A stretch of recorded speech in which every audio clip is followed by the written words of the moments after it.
자, 그래서 인격성 안에 이제 세 번째 기능은 소통의 영역이에요. 왜 소통의 영역이 필요한 거죠?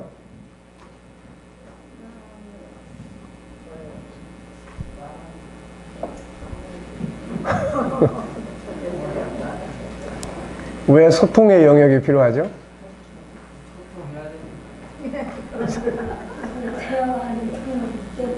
네. 자, 인간은 자유인이란 말이에요. 자유인. 이 자유인을 억지로 지배하려고 해서는 이제 되지를 않아요. 그래서 자유인과 자유인은 뭐가 필요해요? 소통이 필요한 거예요. 그래서 하나님께서 우리 인간을 다루실 때도 그래서 언약을 사용하신 거예요. 언약. 언약이라는 건 뭐예요? 일방적인 게 아니고 쌍방간에 서로 이제 존중이 여기는 표시죠. 그래서 언약의 관계. 너 이거 먹지 마. 먹으면 너 죽을 줄 알아. 이게 아니고 이제 먹었을 때 이렇게 되고 안 먹었을 때 영생하고 그러니까 그런 내용을 해서 이제 이렇게 언약을 맺어요. 그러니까 자유인에 대한 존중함이죠. 우리가 부모 자녀 간, 또 부부지간, 또 인간관계. 그러니까 얼마만큼 그런 부분들을 우리가 잘 할 수 있느냐. 이게 이제 능력이죠, 이게. 그래서 소통에는 뭐가 필요합니까? 자, 우리가 소통해서 언어 1, 2, 3. 그래서 언어 1은 언어의 힘과 중요성이고, 언어 2는 이제 언어의 기술이에요. 그 다음에 이제 세 번째는 질문의 기술. 그래서 결국 이제 대화법이죠. 네, 언어가 참 중요합니다. 그래서 이 언어를 하기 위해서 우리가 기본적으로 알아야 될 게 뭐예요? 우선은 경청이에요. 경청. 그 경청의 능력. 그래서 경청할 때 우리가 꼭 기억해야 될 거 있었죠. 경청은 세 가지를 듣는다. 하나는 맨 밑에 본능을 듣고, 하나는 감정을 듣고, 하나는 현장을 듣는다. 그래서 현장만 들으면 올바른 경청이 안 돼요.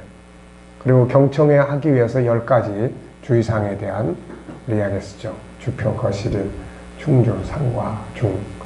그래서 그 안에 들어있는 이제 들을 때 내가 어떤 자세로 또 핵심이 뭐고 이런 걸 이제 파악하는 거죠. 네, 그래서 그 다음에 이제 뭐가 필요합니까? 공감이 필요한 거예요. 공감. 그래서 공감은 뭐예요? 공감은 맞장구 쳐주는 거예요. 예, 이게 공감의 능력. 그러니까 경청과 공감의 능력이 언어에서는 굉장히 중요해요. 그냥 말만 잘한다 이게 아니라 들어주는, 그 다음에 공감해주는 거, 인정해주는 거죠. 그 다음에 이제 뭐가 필요해요? 이제 말하는 거죠. 그래서 말을 잘하기 위해서 뭐가 필요해요? 우리가 쭉 공부한 것들 정리해 보면은 따뜻한 말, 분노를 유순하게 할 수 있는 유순한 말, 그 다음에 매너 있는 말, 그 다음에 좋은 점을 찾아서 해주는 말, 그 다음에 나용법, 아이용법에 대한 이야기, 그 다음에 상대방이 원하는 사랑의 방법, 사용하는 거, 칭찬의 방법, 이런 것들 쭉 이야기했어요. 그리고 좋은 언어를 사용하기 위해서는 우리 안에, 내 안에, 그래서 내 안, 교, 끌, 사, 그 다음에 비언, 상언, 대. 그러니까 좋은 말을 하기 위해서 내가 갖추고 훈련해야 될 게 그런 거예요. 우선 내 안에 좋은 정보가 있어야 되고, 그 다음에는 나를 건강하게 만들어야 되고, 그 다음에 교육을 받아야 되고, 그 다음에 끌림의 법칙. 그래서 아무 말이나 막 쏟아내지 않고 상대방 안에 있는 걸 끌어낼 수 있는 말, 비교하지 않는 말, 그 다음에 상대방을 이해하는 말, 그 다음에 편집해서 하는 좋은 말, 이런 말들을 우리가 이제 훈련해요. 상담하다 보거나 아이들도 마찬가지예요. 아이들도 언어 교육이 우리 이제 주일날 낮에 그 중학교 1학년짜리들이 참석을 해요, 둘이. 근데 얘네들이 어른들하고 언어 교육을 같이 공부를 해요.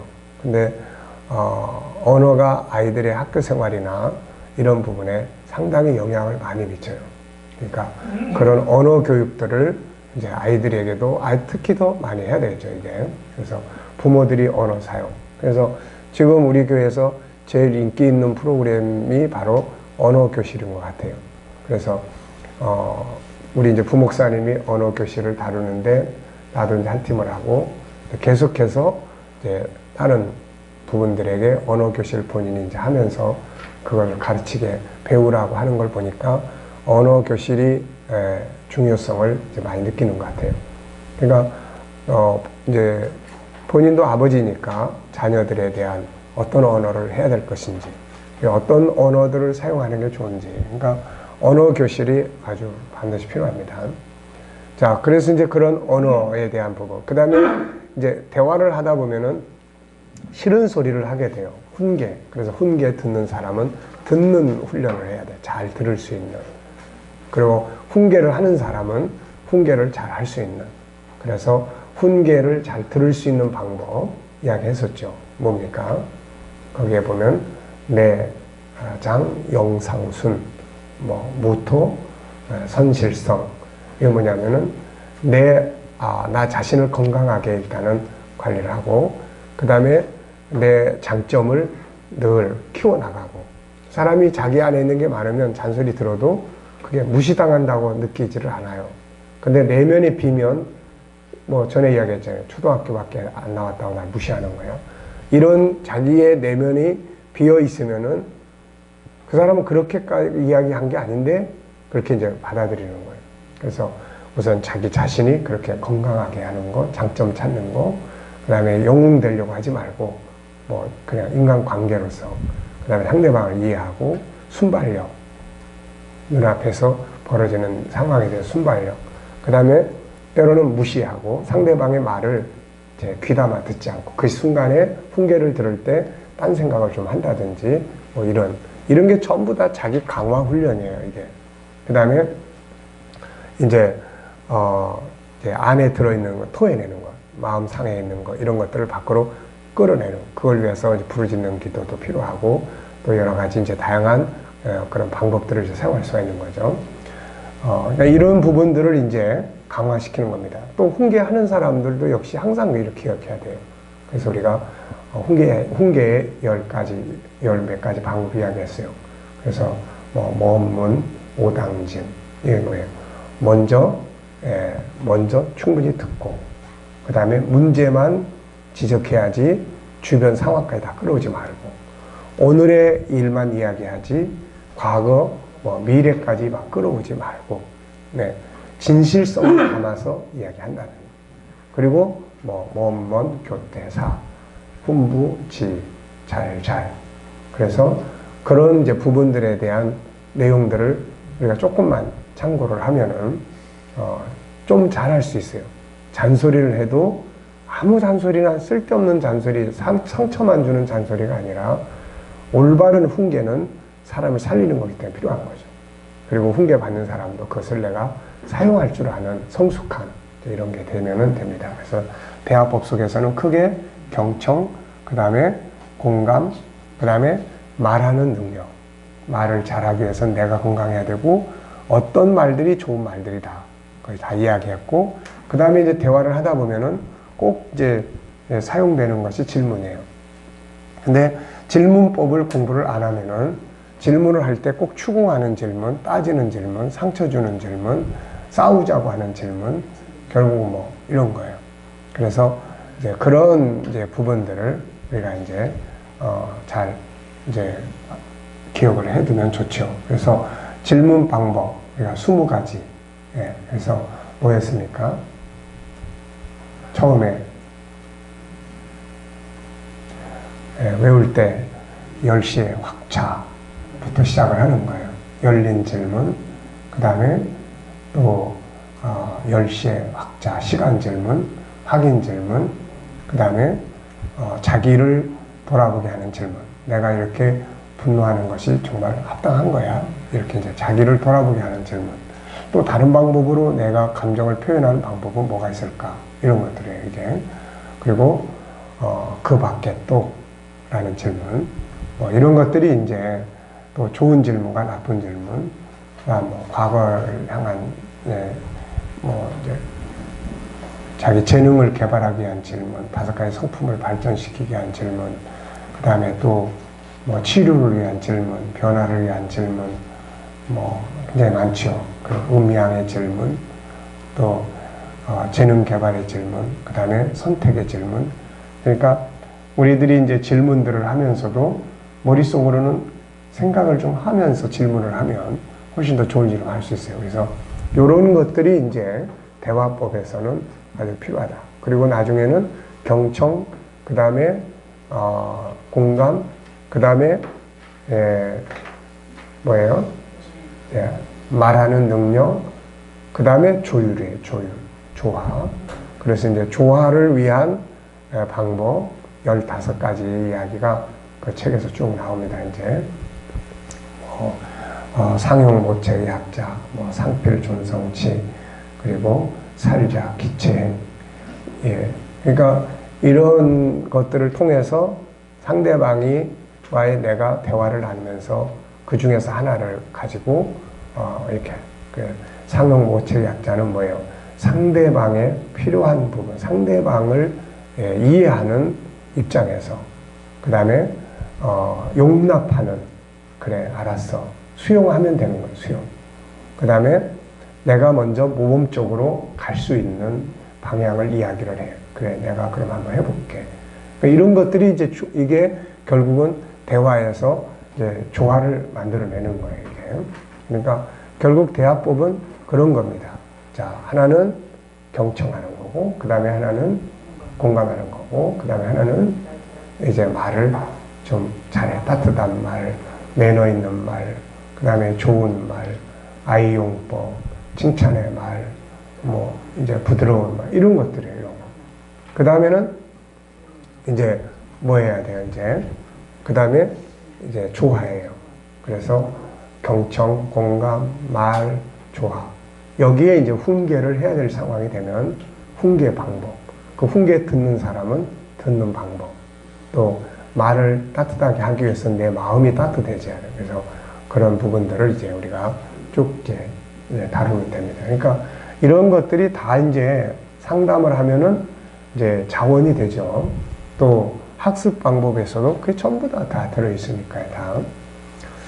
자, 그 다음에 이제 우리가 어디로 갔습니까? 그 다음에가 이제 대화법을 거쳐서 어디로 갔어요? 이제 코칭으로 갔습니다. 그래서 코칭에는 코칭의 달인 예수 그리스도, 그 다음에 전인 코칭, 이렇게 이제 우리가 정리를 했어요. 그래서 코칭은 이제 코칭의 원리는 뭐예요? 코칭의 원리. 사람 속에 그 사람이 답을 가지고 있다. 창세기 1장 27절. 우리 안에 하나님이 담아두신 답이 있어요. 재능이 있어요. 그럼 이거를 누군가 끌어내야 돼요. 그래서 코칭을 설명하는 말씀이 잠언 몇 장이에요? 20장 5절이에요. 내면의 세계 속에 뭐가 있습니까? 예, 명철한 이제 내면의 세계 속에 모략의 우물이 있어요. 지혜의 우물이 있는데 그거를 누가 끌어내요? 명철한 사람이 끌어내는 거예요. 그러니까 끌어내는 명철한 리더자. 이게 코치입니다, 이제. 예. 그래서 코칭의 10가지 과정. 첫째는 오프닝, 두 번째는 영역, 세 번째는 현재 상황 파악이에요. 그래서 그 일이 현재 미치는 영향이 무엇인지, 좋은 일은 어떤 좋은 영향을 미치는지, 안 좋은 일은 어떤 영향. 이런 경우가 있어요. 안 좋은 거를 고치려고 할 수도 있지만은 잘하는 점을 더 강화시키기 위해서 할 수도 있어요, 이게. 그래서 그런 영향. 그 다음에 네 번째는 뭐예요? 목표 정하고, 다섯 번째는 과정 목표, 여섯 번째는 이제 자원, 그 다음에 일곱 번째는 이제 실행 계획, 그 다음에 이제, 그 다음에 아홉 번째는 강화, 열 번째는 성취예요. 그러니까 이런 걸 해보면 아주 재밌습니다. 그래서 조금만 의지를 가진 사람을 만나는 순간 코칭은 빛을 발하기 시작을 해요. 그것이 어떤 영역이 됐든 간에. 특히 우리는 영성을 또 같이 플러스 시키기 때문에 그런 부분들이 적당하게 잘 이렇게 되면 그걸 통해서 신앙의 체험도 하게 할 수가 있고 다양한 그런 부분들을 할 수가 있습니다. 자, 그 다음에 이제 소통에서 대화법, 그 다음에 이제 코칭, 그 다음에 리더십을 했어요. 리더십은 우리가 예수 그리스도의 리더십을 우리가 이제 모델로 공부를 했습니다. 13가지. 첫째는 예수님의 리더십, 희망의 리더십. 두 번째는 희인, 시세, 인간 중심의 리더십. 세 번째는 뭐예요? 치유의 리더십. 그 다음에 네 번째는 세워주는 리더십. 그 다음에는 가치를 높여주는 리더십. 그 다음에 변화와 발전을 위한 리더십. 그 다음에 가변 위창, 그래서 위기 극복의 리더십, 창조적 리더십. 그 다음에는 가치, 질서를 존중히 여기는 중심의 리더십. 그 다음에 자기 관리의 리더십. 그 다음에는 뭐예요? 십자가 리더십. 그 다음에 열린 리더십. 그리고 마지막에 영생의 리더십이에요. 그러니까 결국 이것이 우리가 예수님의 리더십 목회를 한다. 그러면 결국 이 13가지를 성도들이 살아갈 수 있도록 도와주는 역할을 하는 거예요, 이게. 지금 우리는 사실 어떻게 보면 엄청난 목회의 역량을 키우고 있는 거예요. 목회의 역량을. 뭐, 정말 평생 다 해도 다 못하는 목회. 이번에 이제 우리가 법을 다룹니다만은 제가 이 법을 오래전부터 내가 언젠가는 한번 이 법을 다뤄볼 거다. 그리고 생각을 해왔지만은 법을 막상 다루다 보니까 여태 목회를 헛했다 그러면 좀 그렇고 그건 너무 지나친 평가고 그렇잖아요.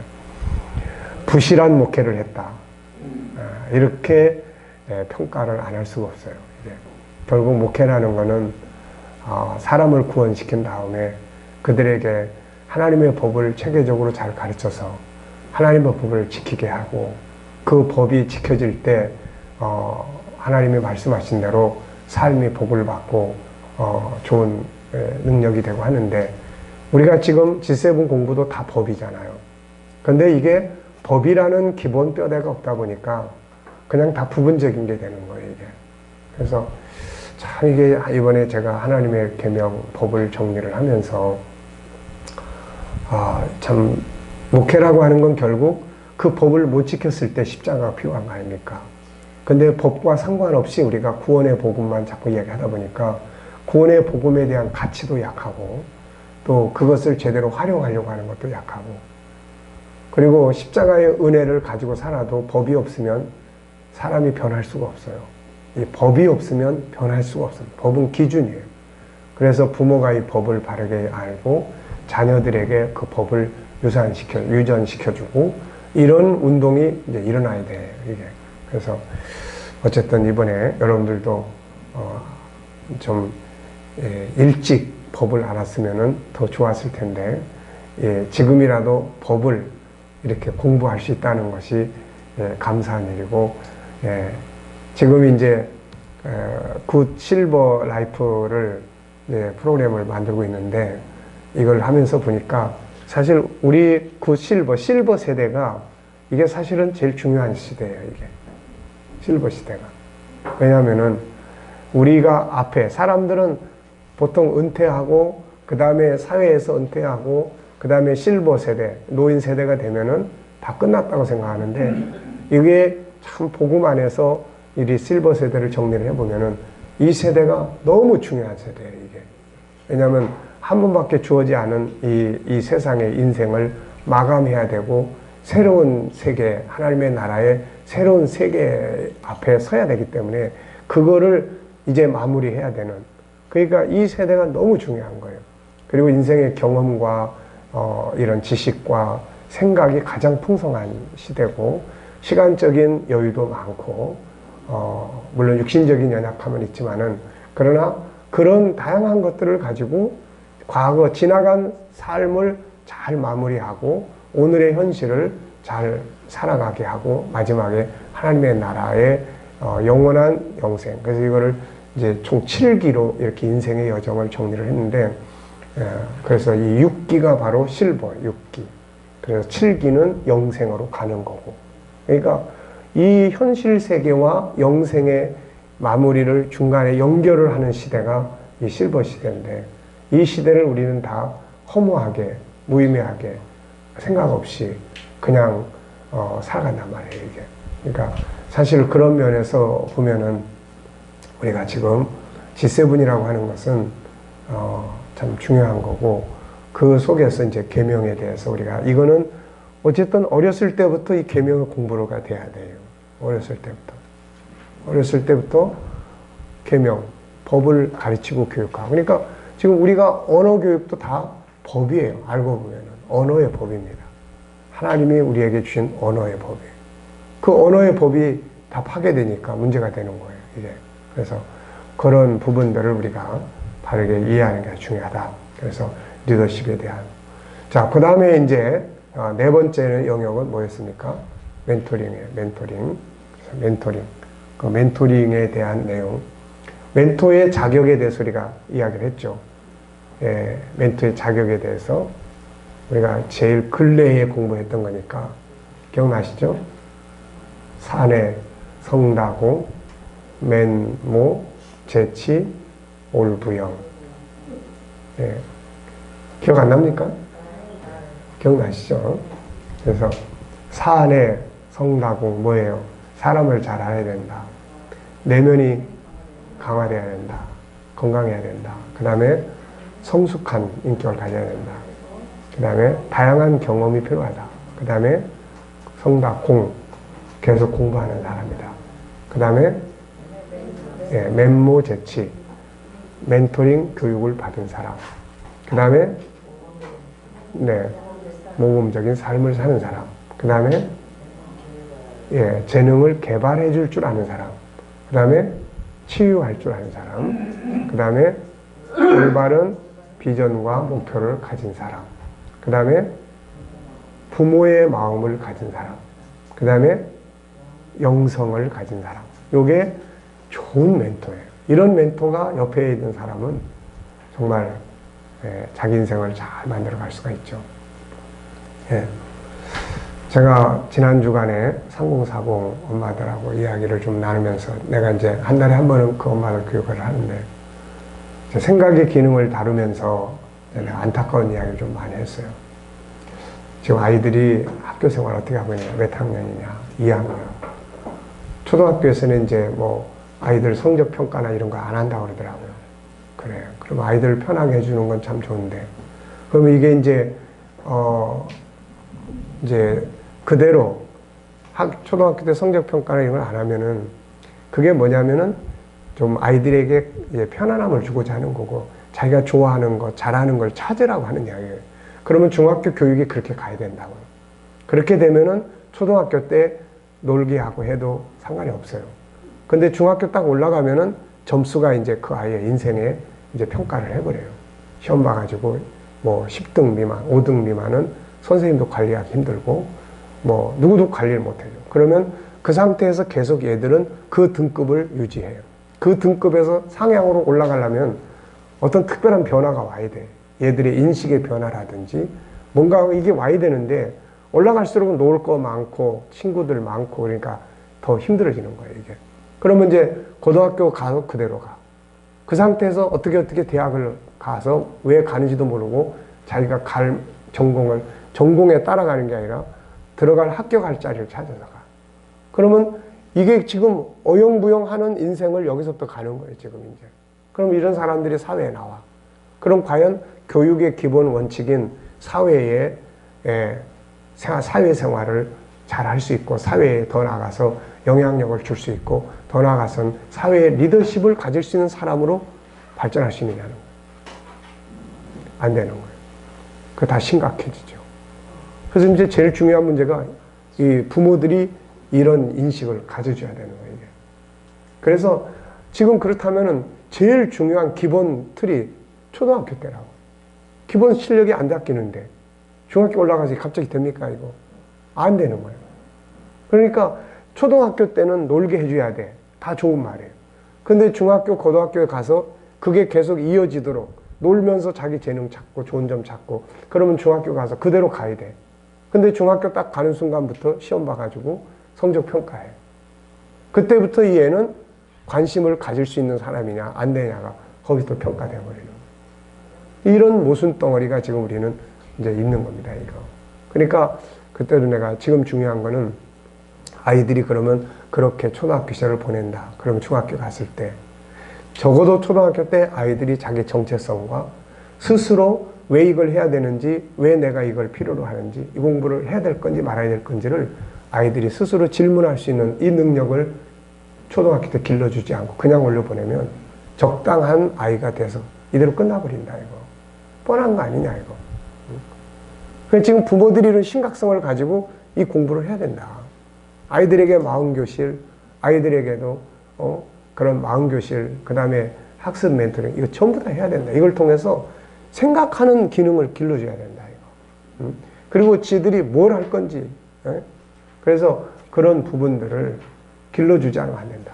부모가 이걸, 그래서 이제 이런 교사들을, 과외비라도 주고, 이거 부모들이 토요일 날이라도, 이거 내가 마음교실 열어놓고 오라 그래도 애들도 안 보내고 애들도 안 가려고 하는 거 아니야. 애들이 안 가려고 그러면. 이건 부모 문제다. 그러니까 부모가 같이 데리고 와서 같이 공부하고, 그날 저녁에 같이 밥 먹고, 여기서 마음교실 공부한 거 아빠가 아이하고 같이 대화 나누고, 이런 것들이 만들어지지 않으면 이거 안 돼. 지금 뻔한 거야. 이 애가 지금 상태에서 나온 이 결과물이 중학교 때 그대로 나올 거고, 고등학교 때 그대로 나올 거고, 이거 그대로 나올 거다, 이거. 네. 그러니까 지금 이제 우리도 하반기부터 이제 부모 교실 오픈할 건데, 이걸 통해서 부모가 아이에 대한 교육 철학이 필요해요, 이게.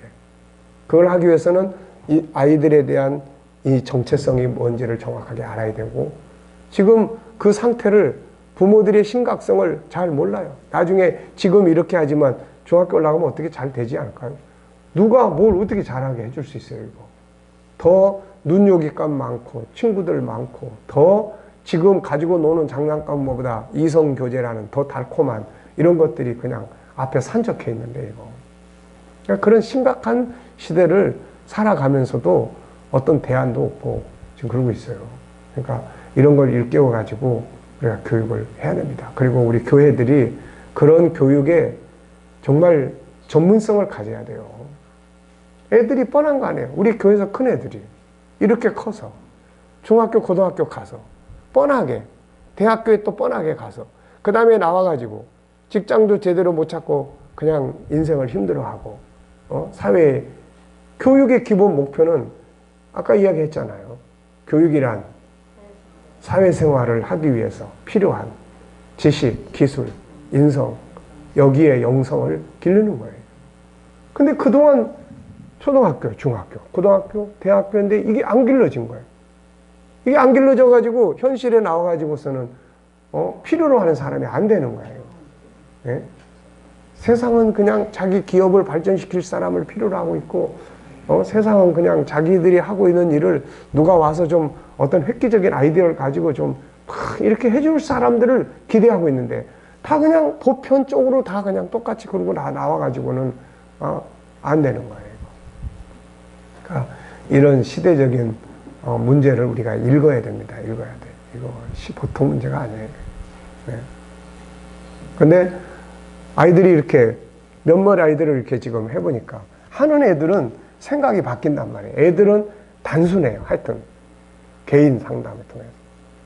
그래서 이번에 이제 우리 여름 캠프 때 지금 그렇게, 그래서 지난 주간에 이제 설문지랑 다 줬어요.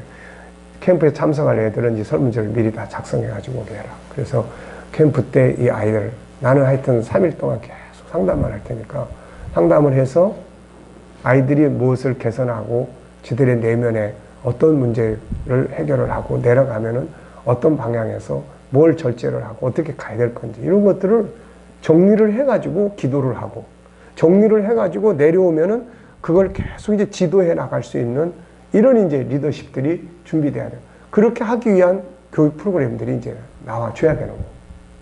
그러니까 그냥 일회용처럼 돼가지고는 이게 안 된단 말이죠, 이제. 그래서 멘토링. 우리가 멘토링을 하는 5가지의 내용이 있어요. 목적. 뭡니까? 첫째는 멘토링을 해야 되는 이유. 첫째는 목적이 뭐예요? 우선 문제 해결이에요, 문제 해결. 가지고 있는 문제 해결. 애들이고 어른이고 가지고 있는 문제를 해결하는 거예요. 두 번째는 변화와 발전이에요. 세 번째는 리더십을 만드는 거예요.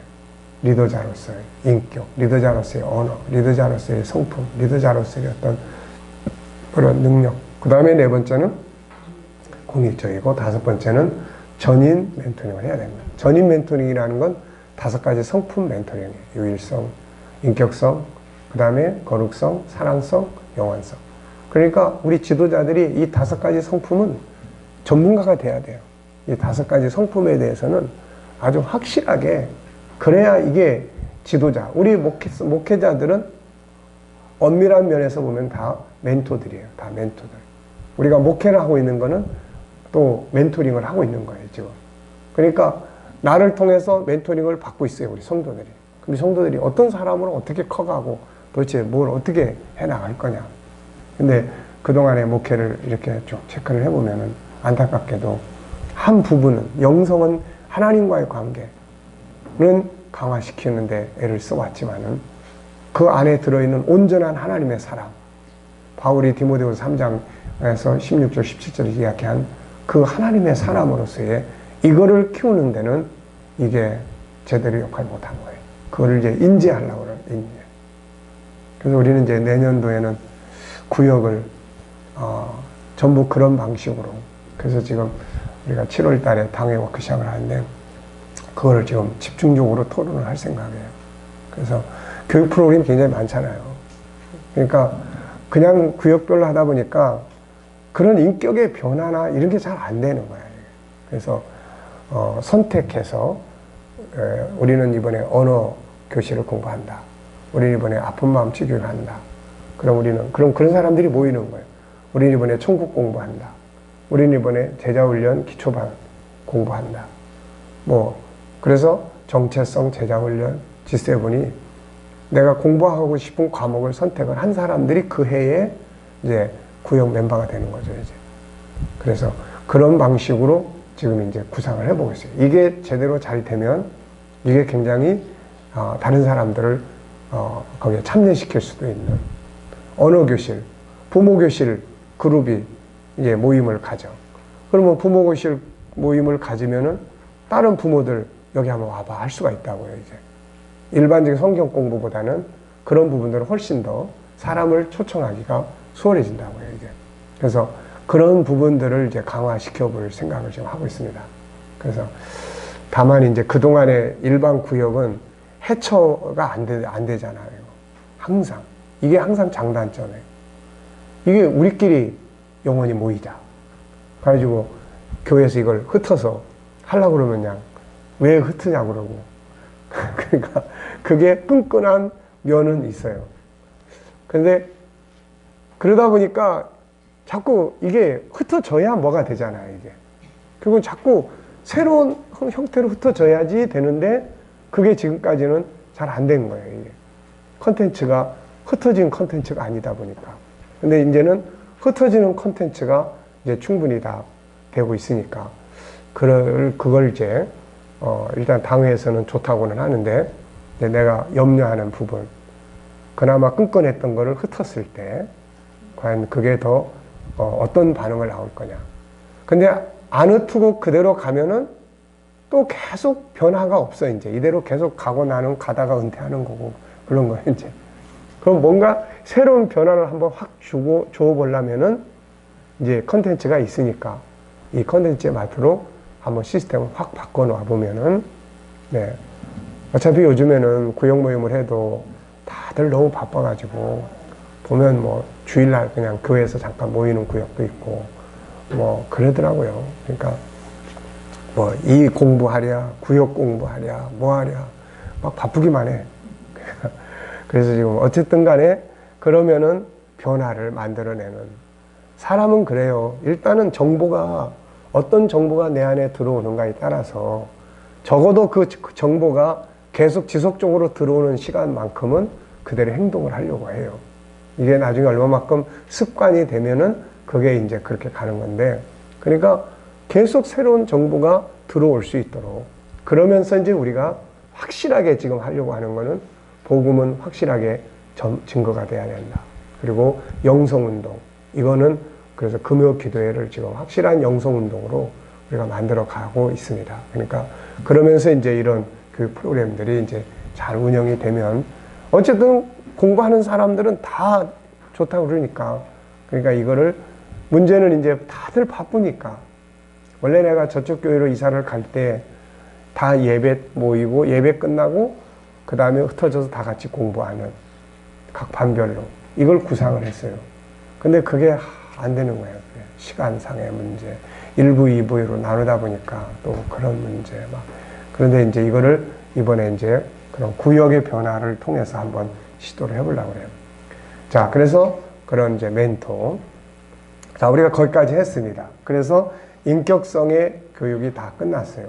그리고 이제 학습 멘토링을 지난번에 우리가 부수적으로 했어요. 그래서 이 5가지의 하나님의 성품에 대해서만 우리가 확실하게 인식하고 응용할 수 있으면은 뭐든지 다 할 수가 있어요. 영성도 그냥 영성이 아니라 실제적 영성 운동을 우리가 이제 할 수가 있습니다. 다. 그러니까 그런 부분들을 우리가 이제 멘토링과 코칭의 차이점은 뭐예요? 멘토링은 전체를 하는 거예요. 쉽게 말하면 밥상을 차려놔. 한식 밥상. 전체를 차려놓은 거를 멘토링이라고 하고, 코칭은 그 중에 국이면 국, 밥이면 밥, 반찬이면 어느 반찬 하나를 집중적으로 다루는 영역이에요. 그런데 실제적으로 실천적인 면을 만들어 가는 데는 코칭 시스템이 절대적이다. 네, 그래서 그런 부분들을 여러분들이 잘 참고하시기 바랍니다. 그리고 나면 이제 뭐가 있어요? 이제 세 번째 영역으로 이제 거룩성의 영역으로 이제 갑니다. 그래서 거룩성의 영역으로 가면은, 거룩성 안에는 크게 이제 4파트가 있어요. 거룩성. 그래서 유일성은 얻는 영역, 인격성은 경영의 영역, 그 다음에 거룩성은 지키는 영역이에요. 지키는 영역. 그래서 이 안에 4가지 영역. 첫째는 뭐예요? 영성. 두 번째 파트는 성품. 세 번째 파트는 컨설팅. 저항의 능력, 컨설팅의 영역. 네 번째 파트는 52주의 생활훈련이에요. 자, 그래서 그 중에 첫 번째 영역이 뭐예요? 첫 번째 영역이 바로 영성 안에는, 그럼 영성이라는 게 도대체 뭐냐? 하나님을 만나는 형품인데, 그러면 하나님과의 관계를 우리가 어떻게 가져야 되는 거냐?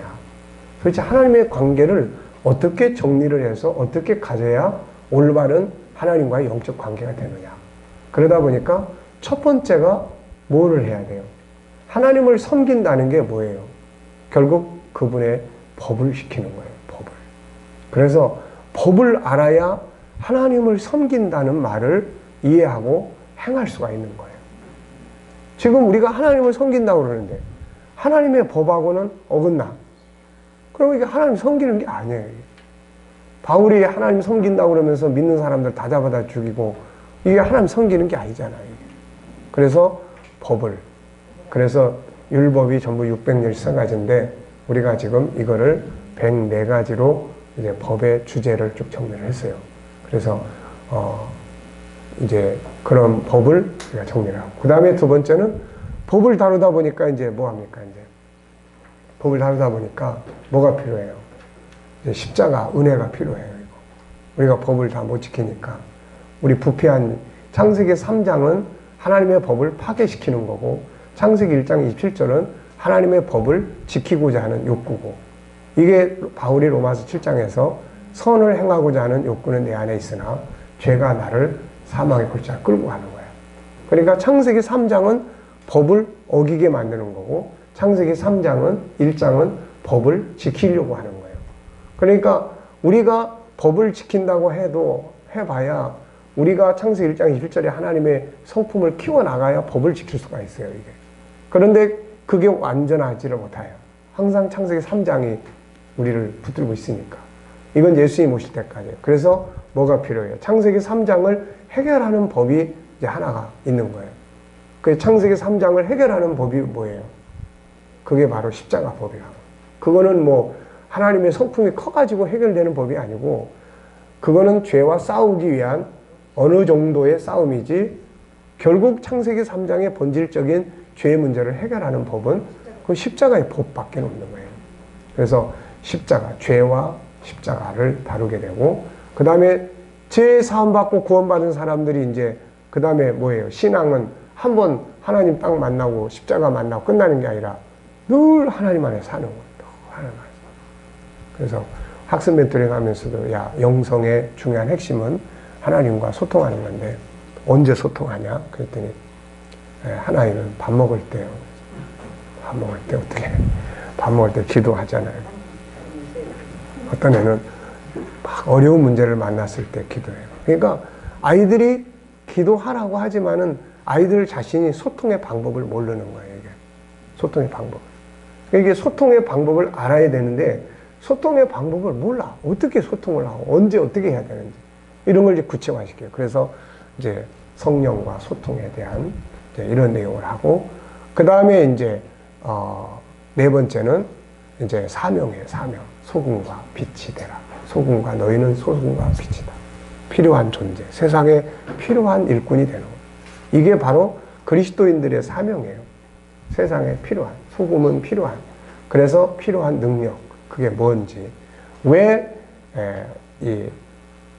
이 아브라함이 타인이 그 지역에 가서 지역을 변화시켜서 그 사람들이 그를 리더자로 인정했는지 이런 걸 이제 쭉 정리를 해서 이제 거기서 빛과 소금의 능력, 결국은 우리 안에 있는 5가지 성품을 3가지 재능, SQ, 그 다음 IQ, EQ, 이거를 발전시키는 거예요. 이거. 결국 재능의 영역에서는 3가지 영역을 발전시키는 거예요. 이 과정에서 이제 제가 마무리하고 싶은 것이 뭐냐면은 이제 기도학교예요. 기도학교. 그 다음에 전도학교.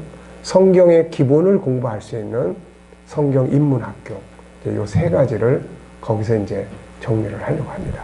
그래서 기도학교를 통해서 그런 기도를 구체적으로 훈련을 해서 이제 할 수 있도록 보고, 그 다음에는 이제 지금 우리 그동안에는 우리도 이제 전도지 나눠주지만 전도지가 실용성 있는 전도지가 잘 안 돼요.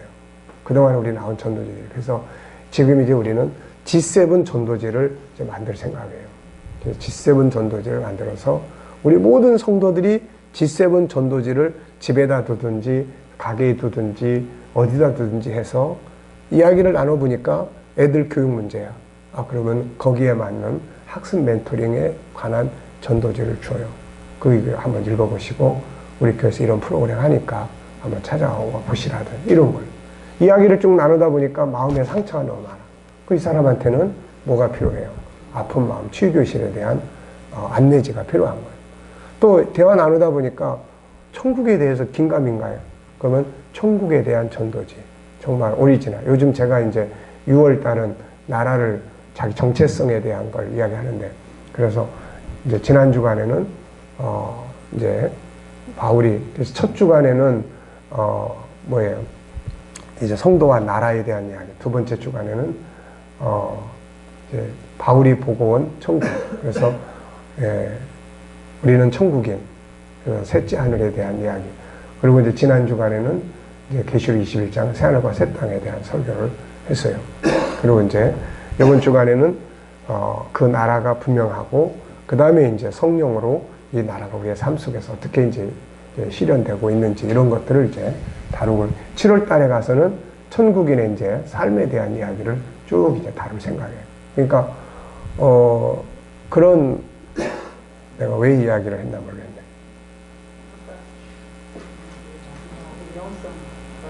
네. 예. 사명. 어쨌든 그렇게 했어요. 자, 그리고 나서 이제 그 다음에 이제, 그래서 그런, 기도학교 또 뭐, 이제 그 전도지. 그러니까 이제 사람 대 사람에 맞는 이제 전도지. 그래서, 대화를 쭉 나누다 보면은 뭐, 언어에 대한 게 이 사람은 좀 필요하다. 그러면 언어 교실 좀 참여해 보시면 어떻겠냐. 아니면은 언어 교실에 대한 책을 소개해주고 본인이 와서 또 이야기를 나눌 수 있으면 그 부분에 대해서 몇 가지 언어만 가르쳐줘도 문제들을 풀어갈 수 있으니까. 그러니까 그런 이제 전도지를 이제 구체적으로 이제 만들어요. 그래서 이제 성도들 전체가 항상 가지고 다니고 또 기억하고 있다가 사람 만나서 이거 좀 한번 해보라고 이렇게 이제 해볼 생각이에요. 그래서 그런 부분들을 통해서 필요한 사람이 오게 하고 아니면 필요한 사람이 그 지역에 있는 그런 공부 모임에 동참하게 해서 그런 것들을 이제 해결해 나갈 수 있도록 이제 그렇게. 그래서 이 영성 안에서 이제 전도 학교와 그 다음에 성경 입문 학교와 그 다음에 왜냐하면은 우리가 성경에 너무 깊은 것만 하다 보니까 초보자는 이게 성경이 도대체 뭔지도 모르고 있는데 우리는 성경의 본질을 막 갖다 들이대니까 그거보다는 성경에 대한 기본적인 거, 성경의 전체가 어떤 책이고 어떤 방식으로 읽어야 되고 성경 안에서 얻어야 될 게 뭐고 이런 것들을 한 8주에서 10주 정도로 이렇게 지금 만들어서 운영을 하려고 합니다. 이게 그러니까 기도 학교도 마찬가지예요. 무턱대고 우리 기도하라. 금요일날 와서 부르짖고 막 기도하라 하지만 거기에 참여할 수 있는 사람은 소수예요. 그래도 우리 교회 같은 경우 역사가 깊으니까 그런데 익숙한 사람이 그래도 많으니까 그런 게 가능한데 처음 오는 사람. 지난번에도 감사하게도 어느 그 상담 모임에 우리 박보실 권사가 어느 상담 그 모임에 하다가 거기에 이제 학교에서 상담하는 상담 선생님 한 분이 만나가지고 교회를 왔어요. 이분은 완전히 교회 처음 오는 사람이에요. 남자분인데. 그래가지고 그런 사람들한테는 이거 도대체 뭘 줘야지 될까 이거. 그래서 새신자 교재를 한 권을 주라고 했는데 이게 새신자 교재도 이것도 또 공부가 필요한 거고 도대체 이게 뭐를 이런 사람한테 줘야 될 것인지. 네. 어제 또 이제 그 청년 하나가 이제 어렸을 때 교회 다니다가 방학했다가 이제 계약해가지고 이제 완 사람이 하나 있는데 엄마가 이제 데리고 나왔어요. 엄마는 딴 교회 다녔는데 그래가지고 그런 사람들한테 과연 뭐를 어떻게 소개를 해줄 건지 이런 것들이 이제 우리가 지금 만들어야 될 그런 부분들이에요. 그래서 영성 안에서 그런 문제들이 다 이제 하나님과 관계에서 해결을 할 생각입니다. 그래서 어쨌든 그렇게 정리를 하고 그 다음에 이제 성품이에요. 사실 이 성품 학교가 이제 앞으로 굉장히 중요해요. 성품 학교가. 그래서 성품을 훈련하고 지금 우리가 예를 들어서 여러분들이 지금 이 공부를 했는데 실용 현장에 지금 활용을 못해. 그러면 이게 여러 가지 상황의 문제도 있지만 성품의 문제도 있을 수 있어요. 도전을 해야 되는데 도전이 잘 안 되는 경우. 이건 성품의 문제예요. 그래서 도전심을 만들어줄 수 있는 이 훈련을 이제 해야 돼요. 이걸 어떻게 강화시킬 거냐. 참고 견디는 인내에 대한, 절제에 대한, 온유에 대한, 겸손에 대한, 또 열정에 대한, 이 전부 성품들이에요. 그러니까 다 잘하고 있는데 바로 이런 성품들에 의해서 내용도 알고 다 알고 있는데 너무 성품이 내성적이야. 내성적인 사람들은 알기는 아는데 행동을 하려고 그러니까 주저주저 하는 거예요. 그러면 이런 성품들을 강화시켜야 돼요. 이게 나중에 뭐 보면은 이제 아픈 마음 같은 경우도 이게 영향을 많이 미쳐요. 성품이. 네. 또 성격이 너무 그냥 또 괄괄한 사람들은 그것 때문에 또 이제 도전은 잘하는데 일단 참여한 사람들이 상처를 막 받아버려요. 상처를. 네. 그런 부분들을 다 성품의 문제. 그래서 성품 교육. 그 다음에 이제 컨설팅의 영역, 저항의 영역, 컨설팅, 회계 영역. 이 영역이 잘 훈련이 돼야 돼요. 그래야 항상 자기를 돌아보고 내가 개혁해야 될 게 뭔지, 바꿔야 될 게 뭔지 항상 자기를 컨설팅 할 수 있어요.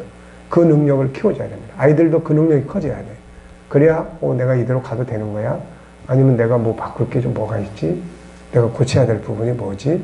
이런 걸 이제 스스로 돌아봐야 된다. 탕자가 그래도 그 사람이 그 능력이 있는 거야. 그러니까 분석해서 아버지 집으로 돌아가는 거 아닙니까, 이게? 그래서 그런 능력. 그리고 나서 이제, 마지막, 사랑성은 이제 채우는 능력, 또 이제 나누는 능력. 그 다음에 이제 마지막, 뭐가 있습니까, 이제? 영원성. 영원성은 모든 것의 결론이에요. 그런데 이게 출발점이면서도 결론이에요. 그래서 이번에 이제 우리 장로님 이제 내년부터 빨리 그거 하시라고 이제 지금 사랑성, 거룩성 뒤에 거는 이제 좀 밀어놓고, 그리고 이제 이 굿 무빙. 근데 그 굿 무빙보다는 우리가 이제 그 자격증이 두 개인데, 하나는 굿 무빙 그 다음에 지도사고, 하나는 굿 실버 라이프 지도사예요. 그래서 정리를 하다 보니까 굿 실버 라이프가 훨씬 더 나은 것 같아요, 이게. 그래서 그 부분을 위해서 지금 첫 번째로 다루는 게, 그게 5가지 영역이 있어요. 첫 번째는 뭐예요? 우리가 영원성의 출발점은 뭡니까? 생명의 탄생이에요. 생명의 탄생. 존귀한 생명, 하나밖에 없는 생명, 영원한 생명. 이 생명의 탄생과 그 다음에 이 생명이 이 지구상에서 단 한 번의 삶을 살도록 하나님이 삶을 주세요. 그래서 생명과 삶에 대한 이야기를 이제 1권에서 하게 됩니다. 그래서 우리의 생명이 얼마나 소중한 것인지, 또 우리의 생명에게 있어서 가장 중요한 게 뭔지, 우리의 생명을 내 스스로가 죽이고 학대하고 이런 거에서, 그래서 1권은 이제 그런 걸 다뤄요. 그 다음에 이제 우리의 2권에서는 이제 영혼의 완성은, 그리고 생명의 완성은 뭐예요? 그거는 영원성인데, 그래서 2권에서 이제 천국을 정리를 하고, 그 천국을 우리가 이 땅에 살면 어떻게 응용할 것인지, 그 다음 3권에서는 천국의 문화를 이제 정리를 합니다. 그래서 천국인의 교육, 천국인의 경제, 천국인의 가정, 천국인의 뭐 이런 걸 통해서 이제 천국인의 문화를 쭉 정리를 하고, 그 다음에 이제 4번째는 이제 천국의 이정표를 거기서 다루는 게 필요할 것 같아요. 그래서 정리를 해놓고, 그 다음에 마지막 부분이 이제 굿 실버 라이프예요. 그런데 이제 이걸 먼저 공부를 하고, 그래서 1권을 하고 그거하고 같이 2권을 하면 나머지 천국이나 이거는 이제 우리가 많이 알고 있으니까, 그러면은 이제 교회 안에서 그걸 할 수 있을 것 같은데, 그거를 정리하다 보니까는 이게 굿 실버 라이프가 이게 굉장히 중요한 거예요. 이게 아까도 이야기했지만 1기에서 7기까지, 1기는 하나님의 계획 속에 있는 나, 하나님의 계획 속에. 그 다음에 2기는 10달 동안 어머니 태안에 있는 나.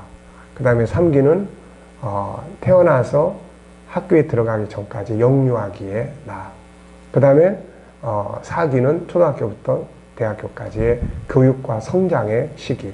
그 다음에 이제 5기는 이제 직장생활, 사회생활, 가정생활, 결혼, 요 시기. 그 다음에 6기는 이제 실버 이제 시대. 7기는 이제 영원한 나라로 가서 영생을 누리는 시기. 우리의 인생을 총 7기로 이렇게 정리했어요. 이 중에서 가장 중요한 시기가 언제일까요? 몇 기일까요? 보통 우리는 직장생활하고 가정생활하고 사회생활하고 직장에서 뭐 이런 것들을 황금기기 이렇게 이야기를 하는데, 이걸 공부하고 이걸 연구를 하다 보니까 진짜 중요한 시기는 실버 시기예요. 실버 시기. 네. 왜 그러냐면은 지금까지 실패했더라도 만회할 수 있는 게 이 시기예요. 이게. 지금까지 내 인생을 뭐 잘못 살아왔다 그러더라도 만회할 수 있는 시기가 이 시기예요. 그리고 잘 살아왔더라도 다 정리를 잘 마무리해야 될 게 이 시기예요. 내가 가진 모든 것을 이 세상에다가 잘 전달이 될 수 있도록 만들어 놓는 것도 이 시기예요. 그리고 이제 이 시기가 끝나면 이 땅에서의 삶은 더 이상 뭘 할 수 있는 시기가 아무것도 없어요. 그래서 마지막으로 뭔가를 할 수 있는 시기가 바로 실버 시기다, 이게. 그래서 이 실버 시기를 황금 시대다. 이제 제가 그 책에서는 그렇게 정리를 하고 있어요. 다른 게 황금 시대가 아니야, 이게. 그래서 앞으로 아마 이게 제일 유명한 프로그램이 되지 않을까, 이렇게 생각을 합니다. 우선 우리 교회도 보니까 뭐 언어 교실, 재능 교실 뭐 이런 것보다도 실버 공부할 사람이 제일 많아. 교회 안에. 네, 그러니까 그런 부분들이 지금 우리뿐이겠어요? 각 교회마다 그런 사람들이 더 많지 않겠습니까? 네, 그래서 그렇게 하면은 G7 교육 과정이 이제 마치고, 그리고 나서 이제 G6를 어떻게 다뤄볼 거냐. 이제 G6를. 이제는 그 정도 되면은 하나님의 성품 5가지가 이 안에서 이제 확실하게 놓을 거라고요.